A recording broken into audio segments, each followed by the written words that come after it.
Please, I'm innocent. Please let me go. I was just trying to help. Please, I'm innocent. He saw a woman lying helpless by the road. He stopped, he helped her, he took her to the hospital. And for that single act of kindness, he was sentenced to 14 years in prison. He lost his education, he lost his future, he lost his mother while sitting behind bars for something he did not do. This is the story of Amos, and by the time it ends, you will understand exactly what it costs to be a good person in a world that is not always ready to believe you. Before we continue, if you are not subscribed to this channel, please hit the subscribe button right now and turn on the notification bell so anytime we drop a new video, you will be the first to know. Now, let us get into this story. Amos Mensah grew up understanding one thing very clearly. Nobody was going to hand him anything. He came from a poor home in a modest neighborhood where money was always the conversation that stopped when there was nothing left to say about it. His father had left when Amos was 7 years old. His mother, a woman named Grace, raised him alone. She sold food from a wooden stall at the side of the road every day from 6 in the morning until whatever time the food ran out. Some days that was 1 o'clock. Some days it was 4. Some days she came home with enough to feed them and put a little aside. Some days she came home with just enough for food. Amos watched his mother do this every day of his childhood. He watched her wake before sunrise, prepare the food, carry it to the stall, stand in the sun and the rain and whatever the day brought, and then come home tired and do it again the next morning. He never once heard her complain about it. She simply did what needed to be done because there was no one else to do it. He decided very early that the way he was going to repay her was by becoming something. Not something vague, something specific. He wanted to be an engineer. He had decided this at 13 years old when a civil engineer came to their neighborhood to oversee a civil drainage project, and Amos watched the man work and thought, that is what I want to do, build things that solve problems. He carried that dream carefully through secondary school. He was not the most naturally talented student in his class, but he was one of the most consistent. He did his work, he attended every class, he studied in the evenings after his mother came home from the stall. He passed his exams, he applied to the university, he got in. The day the admission letter came, Grace held it in her hands and cried. She had saved for years for this moment. Not enough to cover everything, there would still be loans and sacrifices, but enough to show Amos that she had believed in this possibility long before it became real. Amos arrived at the university and immediately understood what was at stake. He could not afford to waste time. He could not afford to be distracted. He watched some of his fellow students drift through the first semester, skipping lectures, staying out late, treating the university as a social occasion rather than the most important opportunity of their lives. He understood why. Some of them had safety nets. Some of them had parents who would simply pay for another year if things did not work out the first time. Amos had no safety net. His mother's wooden stall was what stood between him and nothing. Every semester fee she paid was money she had saved by standing in the sun. There was no margin for failure. So he attended every lecture. He sat at the front when he could. He submitted every assignment on time. He kept to himself in the way of a focused young man who knows why he is there. His classmates liked him. He was not unfriendly. He just had somewhere he was going, and he had decided that everything that was not taking him there could wait. He was 21 years old. He was in his second year. He had never been in trouble in his life. It was a Thursday afternoon in the second semester of his second year. Amos had finished his last lecture for the day at 4 o'clock. It had been a long day. He had started at 8 in the morning with a mathematics module that required 2 hours of complete focus, then a practical session, then a theory lecture that ran slightly late. By the time he packed his bag and walked out of the faculty building, he was tired in the specific way of a student who has given everything to a full day of serious learning. He was looking forward to going back to his small room in the student accommodation. He wanted to eat. He wanted to sit. He wanted the day to stop demanding things from him for a few hours. He was walking along the road that ran beside the back fence of the campus, a quieter road that he took as a shortcut because it was shorter and shaded. It was the same route he had taken many times before. He saw her before he was close enough to understand what he was seeing, a figure lying on the ground at the side of the road.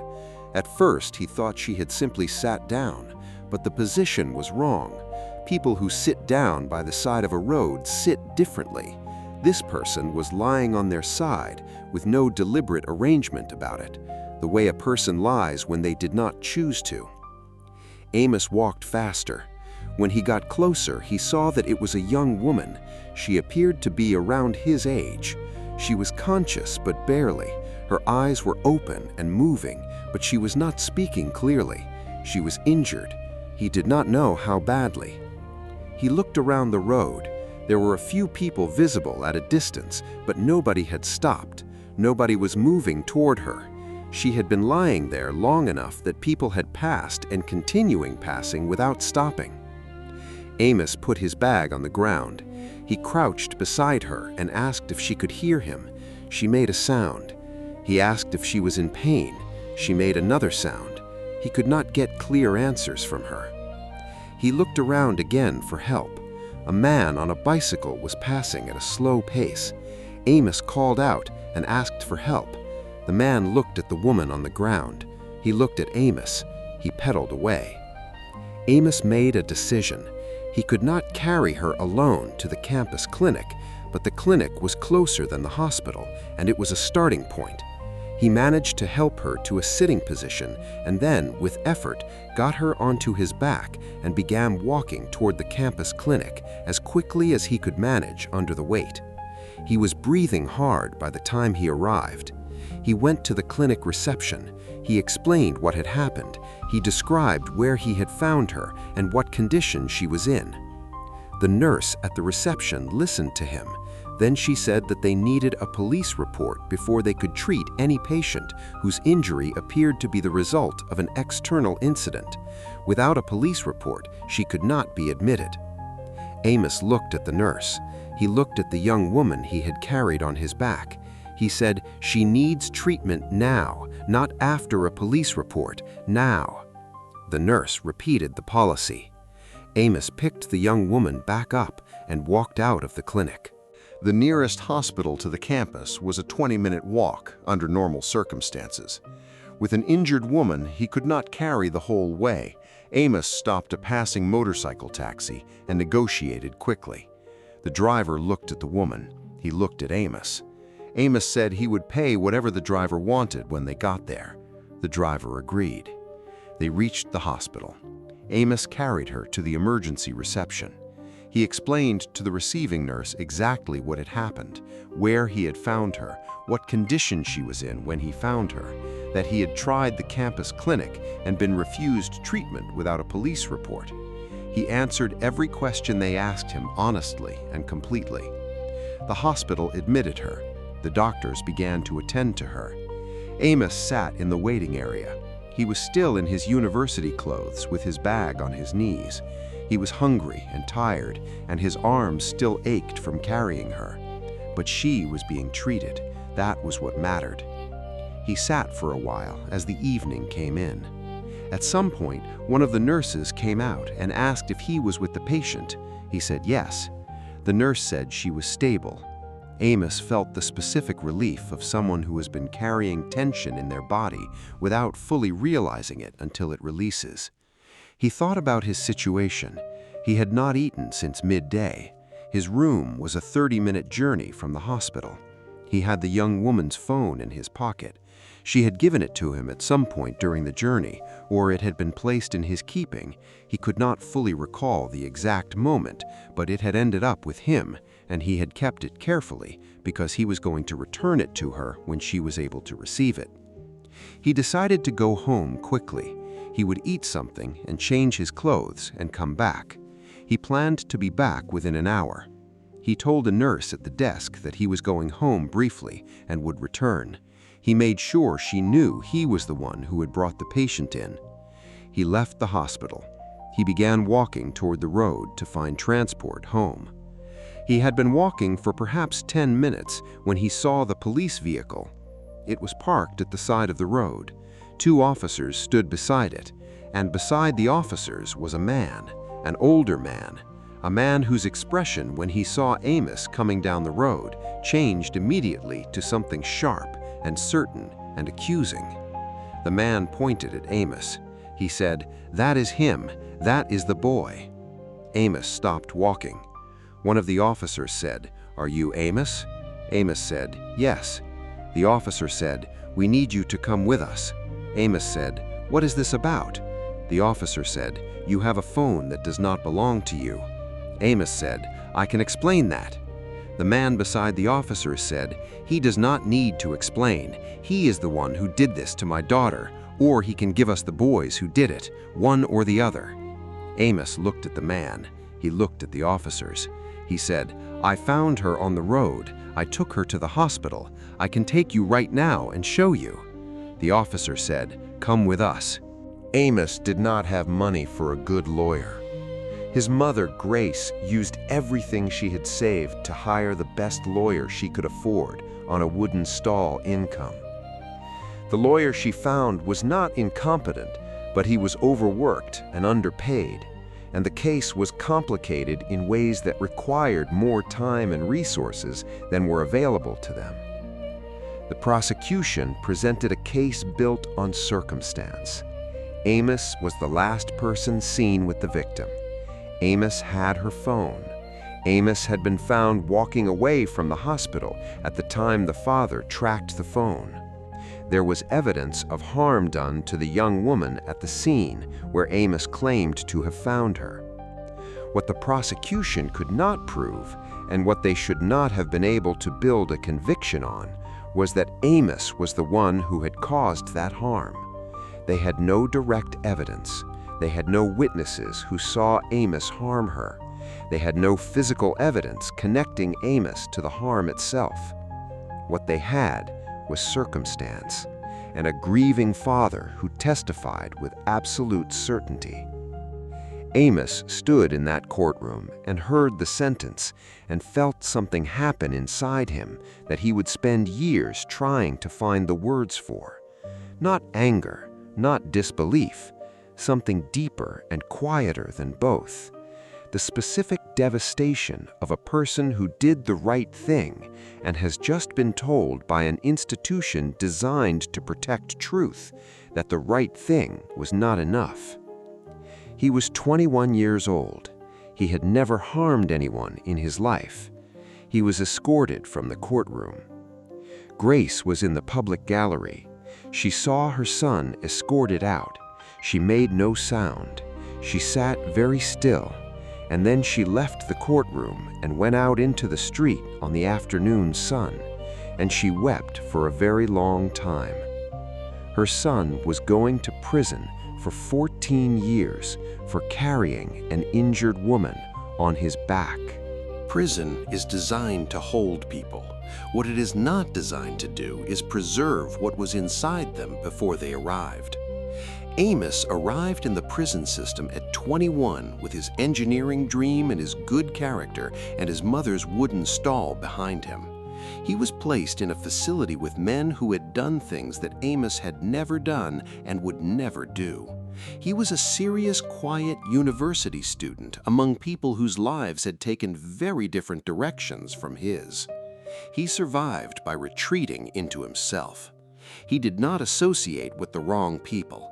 He kept to himself the same way he had kept to himself at university, not unfriendly, not cold, but focused inward and careful about where he placed his trust.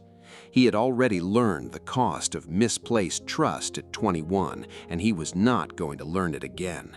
He thought about engineering constantly, not as a plan. The dream felt too distant now to be a plan, but as a way of keeping something alive inside him. He thought about structures and how they held weight. He thought about the drainage project he had watched as a boy. He thought about the things he had been learning in his second year before the Thursday that ended it. Grace visited whenever the rules allowed. She came on visiting days with food she had cooked and money she could not spare, and the specific expression of a mother who has decided that she will not let her child see her break. She told him about the neighborhood, about the people who asked about him, about the small things that were happening in their world while he was not in it. She never missed a visit.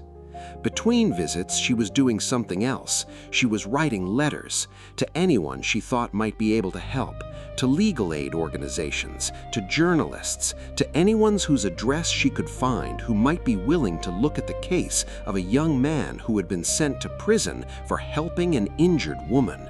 Most of the letters received no response. Some received form responses saying the organization noted her concern.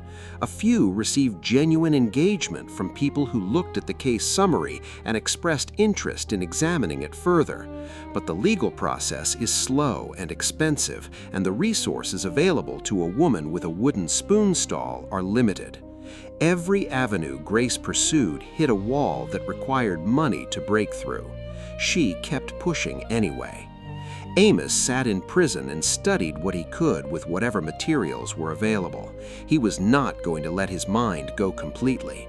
He was going to hold on to whatever pieces of his future he could reach from where he was. He was 22, then 23, then 24. The years moved in the specific slow way that years move inside a place designed for containment. Grace kept visiting. She kept writing letters. She kept standing at her wooden stall every morning making food so that she could afford to keep fighting for her son. She was getting older. The years that were moving slowly for Amos were moving in a different way for her. He could see it in her face each visiting day, the tiredness accumulating, the lines deepening, the slight tremor in her hands that had not been there before. He told her on one visit that she needed to rest more. She told him to stop worrying about her and focus on himself. Neither of them could do what the other was asking. Grace Mensa became known in certain circles as the woman who would not stop. She was at every government office she could find. She wrote letters in a handwriting that was not polished, but that was always clear and always specific, not the vague appeals of someone who does not understand the system, but the focused, targeted appeals of a woman who had spent years learning exactly how the system worked and exactly where its decisions could be challenged. She spoke to her neighbors about Amos's case. She spoke to anyone at church who would listen. She told the story repeatedly and completely because she believed that if enough people heard the truth, someone with the right kind of power would eventually respond to it. She carried with her everywhere a folder of documents, the original case papers, the trial transcript she had obtained through enormous effort and expense, letters of character from Amos's lecturers, a written account of the events of that Thursday from the nurse at the hospital who had confirmed Amos said he was going home briefly and would return. She showed this folder to lawyers. She showed it to journalists. She showed it to community leaders. She showed it to anyone who looked like they might understand what they were reading. Some people looked at the folder and expressed sympathy and did nothing. Some looked at it and told her honestly that without new evidence, the chances of reopening the case were slim. A few looked at it with genuine attention and said they would see what they could do. Grace accepted every response and continued to the next door. The wooden stall continued every morning. People in the neighborhood bought her food, not only because it was good, but because they knew where the money was going. There was a quiet community solidarity around Grace Mensa that expressed itself not in dramatic gestures, but in the daily small loyalty of people who knew what she was carrying and wanted to help carry it in whatever small way they could. Amos's case attracted brief attention from a journalist who wrote a short article about it in a local publication. The article described the circumstances clearly and raised the question of whether the investigation had been thorough enough. It was read by several thousand people. A few comments were written, a few people shared it. Then the next story came along and the attention moved on. But some of those readers remembered. One of them was a legal aid organization that contacted Grace 6 months after the article appeared. They said they had been following the case since the article, and they believed there were grounds to file for a review. They could not promise anything. The process would be slow, but they were willing to try. Grace sat in their office and held their letter of engagement and thanked them quietly. She did not cry in front of them. She saved that for later. She went home. She told the 4 walls of her small house that something was moving. She went to the stall the next morning, as she always did. She had been fighting for 3 years by this point. Amos had been inside for 3 years. He was 24 years old, and his mother had not stopped for a single day. The legal aid process moved slowly. This was not unexpected. Grace had been told it would be slow, but slow is a different experience when your son is inside and the clock is running and your own body is beginning to tell you things that you do not have time to listen to. Grace began experiencing chest pain approximately 2 years after the legal aid organization took the case. She felt it first on a Tuesday morning while she was preparing the food for the stall, a tightness that was different from tiredness. She sat down for a few minutes. It passed. She stood up and continued preparing the food. She did not tell Amos. She went to a clinic once when the pain came back more sharply. The doctor told her she needed rest. He told her the stress she was carrying was affecting her heart. He prescribed some medication and told her to reduce her physical activity and worry less. Grace looked at the doctor and thanked him. She filled the prescription. She took the medication. She did not reduce her physical activity. She had a stall to run and a son to free. The visits to Amos continued. She came every visiting day. She brought food. She told him the legal aid process was moving. She told him to hold on. She told him every time that she was not going to stop. Amos watched his mother across the visiting room table and could see that she was thinner than she used to be. He could see that the tiredness went deeper than before. He mentioned it. She dismissed it. He sat in his cell after those visits and worried about her in the specific way that a child worries about a parent when they cannot do anything about the worry. The chest pain came back again on a morning in what would be Grace's 4th year of fighting for Amos. It was more severe than before. She was at the stall when it happened. The woman in the next stall saw Grace's expression and immediately called for help. By the time help arrived, Grace was on the ground. She was taken to the hospital. The doctors worked on her. Her heart had been under enormous strain for a very long time. The years of stress and overwork and insufficient rest and the weight of a fight that never stopped had accumulated in her body in ways that her spirit had simply refused to acknowledge. Grace Mensah died in that hospital on a Wednesday morning. She was 58 years old. She had spent 4 years fighting for her son without stopping for a single day. She had written more letters than she could count. She had visited every office she could find. She had told her son's story to anyone who would listen. She died before the case review she had worked so hard to set in motion produced a result. Amos was told about his mother's death by a prison officer. He was brought to a small room and told that his mother had passed away. He would not be permitted to attend the funeral. He sat in that small room for a long time after the officer left. His mother was gone, the woman who had stood at that wooden stall every morning before sunrise so that he could go to university. The woman who had missed no visiting day. The woman who had never stopped. Gone. And he was still inside. The legal aid organization did not stop when Grace died. One of the lawyers on the case, a young woman named Abina, who had read about Amos in the original article and had joined the legal aid organization partly because of cases like his, continued to push the review. She had inherited Grace's folder of documents and added her own work to it. She had located 2 witnesses who had been in the area on the Thursday in question and who had statements that had never been properly recorded during the original investigation. The review process eventually produced what Grace had always believed it would produce. A formal review of the case found that the original investigation had been inadequate. The evidence used to convict Amos had been primarily circumstantial. 2 witnesses now came forward to say they had seen a young woman in distress on the road that afternoon before Amos appeared, statements that, if they had been properly collected at the time, would have significantly changed the nature of the case.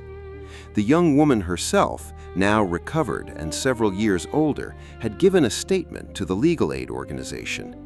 Her memory of the events of that Thursday was fragmented, but she confirmed that a young man had helped her.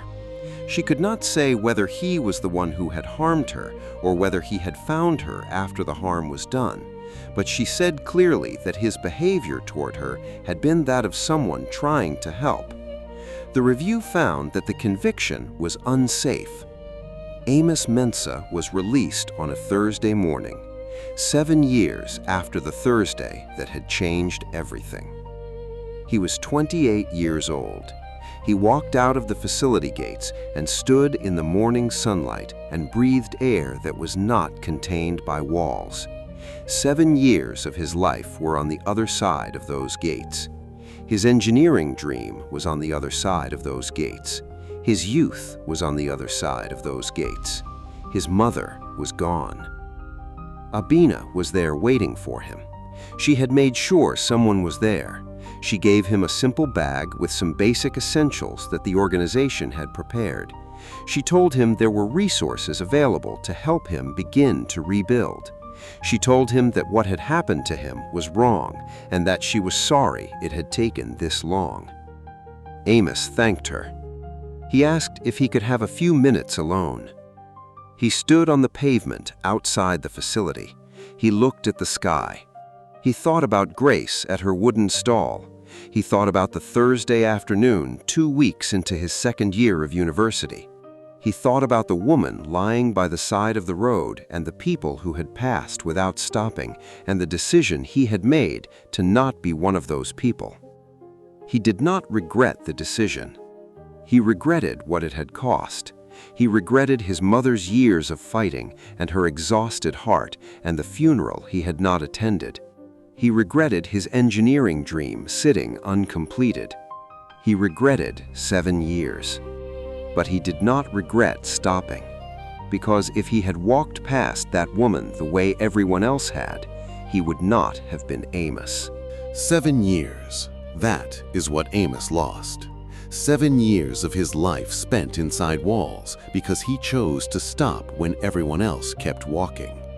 But the accounting of what was lost goes deeper than 7 years. He entered prison at 21 in his second year of an engineering degree. His fellow students graduated while he was inside.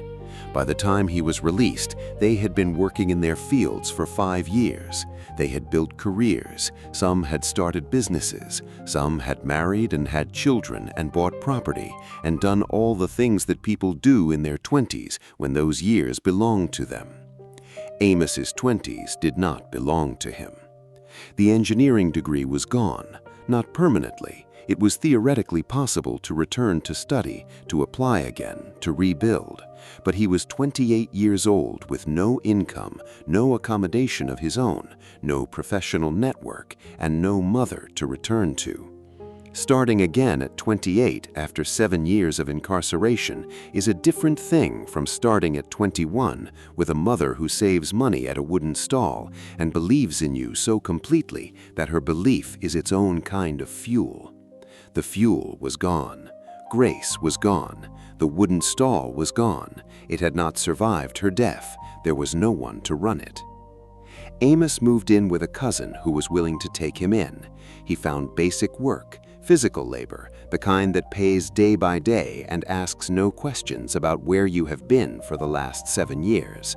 He worked and saved and tried to orient himself in a world that had moved on without him.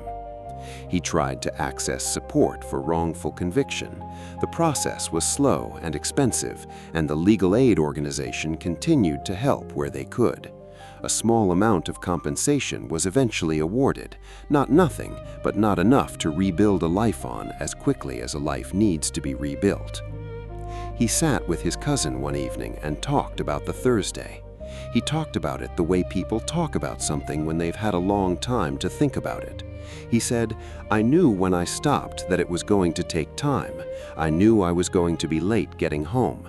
I did not know it was going to take 7 years." His cousin did not laugh. Nobody laughed at that. He said, "The thing that stays with me is not the 7 years. It is the fact that she was lying there and everyone was walking past. I was not the first person to see her. I was just the first person to stop." He said, "If I had kept walking, I would have gone home that evening and eaten and slept and woken up the next morning and gone to my lectures, and none of this would have happened. And she would have been lying there with everyone walking past." He was quiet for a moment. He said, "I could not do that." His cousin put a hand on his shoulder. Outside the modest house, the neighborhood went about its evening. Somewhere out there, the road still existed where Amos. The person this story cannot be told honestly without returning to Grace. Grace Mensah, who woke before sunrise every morning for years to prepare food for a wooden stall so that her son could go to university. Grace, who came to visit her son on every permitted visiting day for 4 years without missing one. Grace, who carried a folder of documents to every office and organization she could find.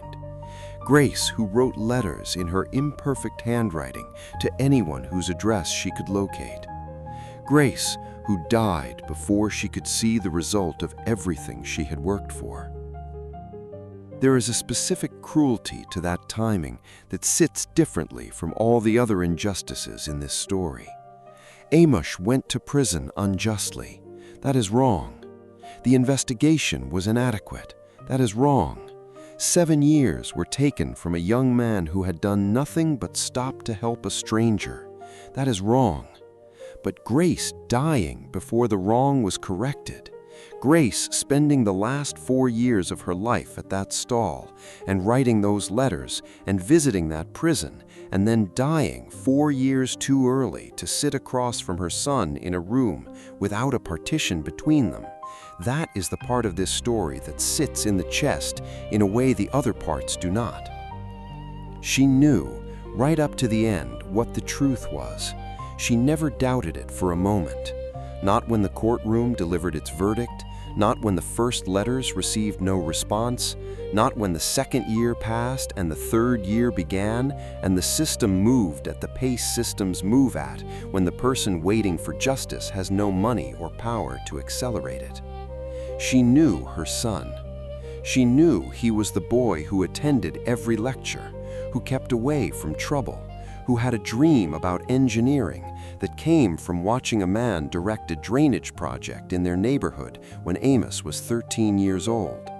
She knew what kind of person stops to help a woman lying by the road and carries her on his back to a clinic.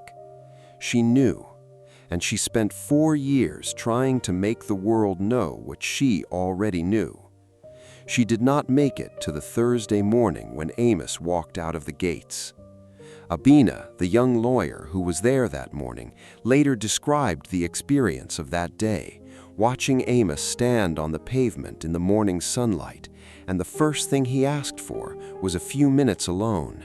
She said she stepped back and watched him stand there for a long time. She said she did not know exactly what he was thinking, but she had a sense that he was talking to someone who was not visible. She was probably right.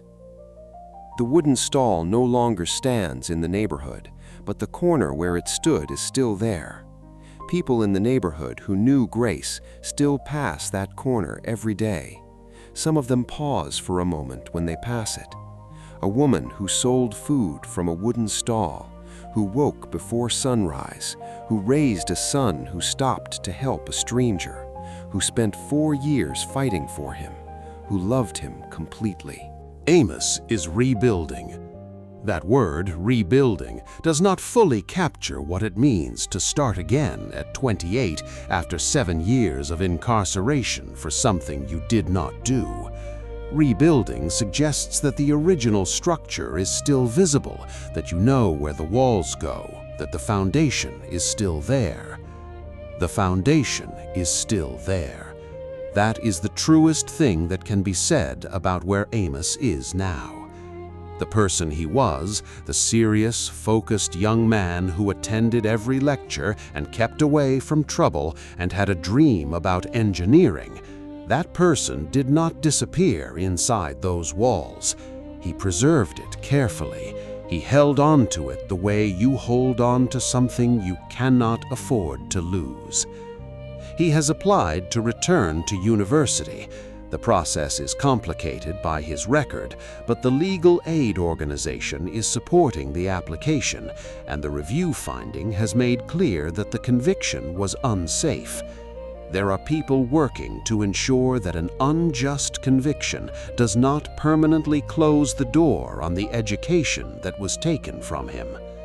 He works, he saves, he goes to sleep every night in his cousin's house and wakes up every morning and chooses to continue. He does not talk about the Thursday often. When he does, he describes it matter-of-factly: the road, the woman, the people who passed, the decision to stop. He does not perform the story for effect. He does not seem to need people to respond to it in any particular way. He said in one conversation, "I think about it sometimes. What would have happened if I had kept walking?" And the honest answer is that she might have been found eventually by someone else, or she might not have been. I do not know. What I know is that in that moment, with that person lying there, I was the one who saw her, and I could not walk past. He was asked if he would make the same decision again, knowing what it would cost him. He was quiet for a long time. Then he said, "I would like to say yes without hesitation, because that is the better answer. But the honest answer is that I do not fully know, because what it cost was not just me, it cost my mother everything she had, and she deserved better than that." He was quiet again. He said, "What I know is that the person I am is the person who stopped. I cannot be a different person. That would cost me something different." He said, "My mother raised me to be someone who stops."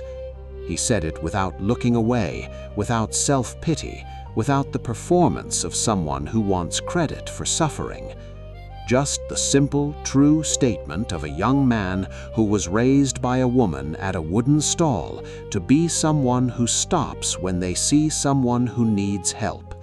Who was that person on a Thursday afternoon at 21, who paid an unthinkable price for it, and who is still that person on the other side of 7 years. Amos Mensah, who stopped. Amos stopped when everyone else kept walking. He carried a stranger on his back to a clinic that turned them away. He carried her to a hospital. He stayed until she was stable. He left briefly to eat and rest and planned to return. He never got to return. He spent 7 years in prison. He lost his degree, he lost his 20s, he lost his mother. All because he was the one who stopped. Now the question is yours.